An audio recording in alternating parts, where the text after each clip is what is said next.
Hello, this is Ricky Pound. It is getting towards the end of 2024, so I thought I would finish the year with just a little survey of some of my Meissen. So I will be going along the shelves, up and down, left and right, just giving you a few examples, a few looks at some of this porcelain. So those of you that know anything about Meissen porcelain would recognise that some of the scenes that we're seeing in front of us at the moment are the so-called cafferati or harbour scenes, which you get from Meissen porcelain from around 1725 to about 1745. You can tell this is early Meissen porcelain because a lot of it has this decoration where you've got the gilding. I'm just going into one here, for instance, and you can see at the top we have what is known as vodka luster. That's that purplish kind of colour that you can see at the top of the cartouches. And on this particular example, you can see a harbour scene with staffage, goods, etc. as well. And then you've got this lovely purple and red colours around the outside, this sprigging.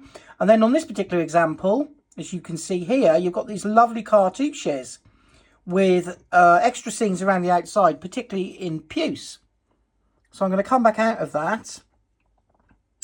And here we have a slop bowl, again, beautifully painted, ships in harbour, men sat around barrels with all kinds of goods inside.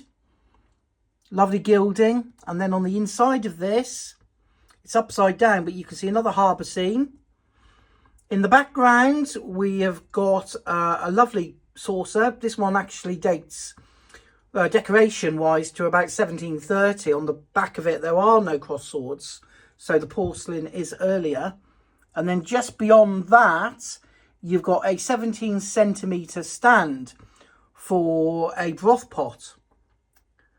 And more harbour scenes here as we come across. It's worth saying as well that each piece in a different service has a different pattern of gilding on them. We've got a couple in front of us here. This one has got a lovely yellow ground. Sort of landscape scene, church in the background as well. Yellow is particularly difficult to fire in the kilns. We've got a lovely little bowl here. Now this has been added later, the metal foot, possibly to conceal some kind of damage. But again, beautifully painted with harbour scenes. As we go a little bit further back, we can see this one here, gentleman, again with goods. But this one's quite unusual because towards the base of this one, you have these lovely flowers of this kind of kakiamon pattern, which is quite unusual. This is a lovely, lovely little tea bowl you see here. Very, very minute. And again, beautifully painted with harbour scenes, this time in puce. And then you've got this gilding around the edges as well and flowers inside. Going across, some more scenes, some more harbour scenes. This one's from the same service that I showed you a few seconds ago.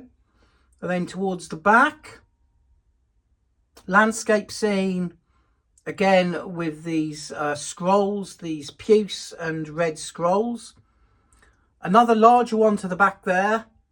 You can just about make out there you've got Chinese gentlemen as well. And you've got this lovely little detail here with two Chinese men stood on this this purple decoration, and some more here as well. And then right in front of us, one of my favourite pieces, and one of the rarest actually, is this broth pot. And it's decorated on four sides. I'll show you this one here, for instance. We've got a boat coming in. You've got this beautiful cover as well, where you've got further decoration, profusely decorated, in fact. So all of this here dates from approximately, we can say, 1725 to approximately 1740. 1745 at a push. And as we come down, we have slightly different examples. In the background there, we have this Blanc de Chine example in the white, where you've got these beautifully presented berries. So these are grapes that actually come out from the main decoration. Beautiful. And then next to it, we do have another teapot with harbour scenes, Meissen. And then behind that, we've got this beautifully decorated teapot here. This is from Host, which is another German manufacturer. Moving in front of us, another beautiful teapot. This time you can see a gentleman and possibly his wife. There's a tree there, possibly struck by lightning. And this actually comes from the same service as this slop bowl. You can actually see it's the same gentleman, the same lady. You've got the same gilding pattern as well. So rare to actually find two objects from the same service. And then moving across, we've got this beautiful Meissen dish. Now this would probably have been to support a teapot on top of it. With this Watteau decoration, this is probably 1740 in terms of age, in this lovely quatrefoil shape. Moving down, one of my very favourite teapots, if not my favourite, with this beautiful decoration. This lovely form Meissen teapot, approximately 1730, 1735. And if you look, you've got the dragon spout there as well, beautifully painted, with matching cover as well. What I love about this teapot in particular is the large amount of negative white space, which really shows you the colour and the quality of the porcelain. Now going towards the back, we've got another scene in puce. This one's quite early as well. It's got 3 purple concentric circles on the back. This one's probably about 1735. And then these beautiful examples here with these quatrefoil shapes and osier decoration around the outside. We've got a man on a horse going out of the frame.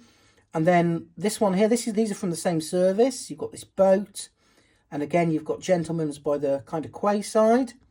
And then from the same service, you've got these matching cups. And then you can see this decoration here. Beautiful handles as well. And then inside the cups, you've got further decoration of these roundels. Now, moving down, we have some more.